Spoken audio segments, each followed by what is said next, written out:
제가 제일 추천드리는 게 위화감을 즐기는 건데요. 평소에 저건 내 스타일 아니야, 별로야 싶었던 것들 있으시잖아요. 그걸 그냥 외면하지 마시고 왜 저 사람은 저걸 아름답다라고 할까? 라고. 안녕하세요, 립바이 뷰티 홍소입니다. 우리가 안목 있는 사람을 봤을 때 신미안이 좋네 라고 말을 합니다. 근데 그게 단순히 비싼 명품을 잘 고르고 유행하는 탕후루 립을 잘 바르는 쇼핑 센스를 말하는 게 아니거든요. 신미안은 내 삶의 격을 결정하는 태도이고요, 근육입니다. 오늘의 아름다운 이야기는 그 근육을 어떻게 하면 울퉁불퉁하게 키울 수 있는지 이야기 나눠보도록 하겠습니다. 원장님, 근데 저는 유행하는 메이크업이나 옷을 그대로 따라해도 왜 어설퍼 보일까요? 제 눈이 이상한 걸까요? 그건 시력이 나빠서가 아니라 맥락을 못 읽어서 그래요. 신미안의 핵심은 보는 것과 읽는 것의 차이가 있거든요. 예를 들어 볼게요. 우리가 책을 볼 때 글자를 그냥 보는 건 누구나 할 수 있죠. 하지만 행간의 의미를 읽는 건 독서력이 필요하잖아요. 메이크업도 똑같습니다. 단순히 저 립스틱 색깔 예쁘네 하고 바르는 건 그냥 보는 거죠. 시력이에요. 진짜 신미안이 있는 사람은 왜 저 색깔이 저 사람의 거친 피부 질감과 만났을 때 저토록 우아한 분위기를 풍길까를 파악해요. 색상 너머의 질감과 빛의 질서를 읽어내는 힘이 없으면 아무리 비싼 걸 얹어도 내 것이 안 됩니다. 무질서한 내 얼굴 위에서 나만의 조화를 찾아내는 그 해석력이 바로 신미안의 시작이죠.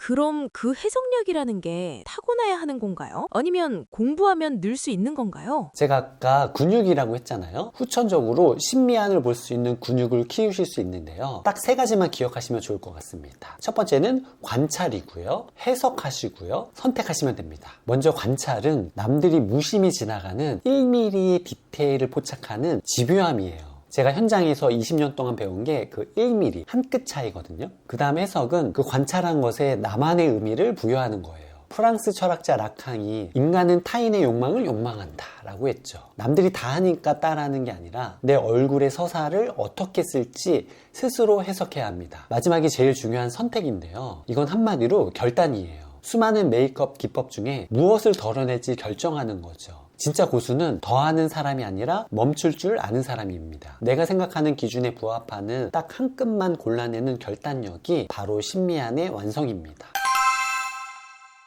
말씀하신 안목의 근육을 키우려면 구체적으로 평소에 어떤 연습을 해야 할까요? 일단 머리에 들어가는 데이터의 질을 양질의 질로 바꾸셔야 합니다. 단순히 스마트폰 슈퍼만 보지 마시고요. 그 알고리즘이 떠먹여주는 건요, 우리의 신미안을 오히려 퇴화시킵니다. 예를 들어서 고전 예술도 좋고요, 자연의 풍경도 좋고요, 하다못해서 잘 지어진 건축물이라도 보면서요, 수준 높은 시각 정보를 머릿속에 강제로 입력해보는 거죠. 그리고 제가 제일 추천드리는 게 위화감을 즐기는 건데요. 평소에 저건 내 스타일 아니야, 별로야 싶었던 것들 있으시잖아요. 그걸 그냥 외면하지 마시고 왜 저 사람은 저걸 아름답다라고 할까? 라고 분석해 보는 거죠. 프랑스 철학자 줄리아 크리스테바가 말한 아브젝트라는 개념처럼요, 때로는 굉장히 낯설고 불편한 것에서 미적 가치를 발견할 때요, 우리 안의 미적 회로가 확 넓어지거든요. 이런 식으로 트렌드와 뷰티를 구분하는 연습을 하시다 보면 어느덧 흔들리지 않는 나만의 취향이 생길 겁니다.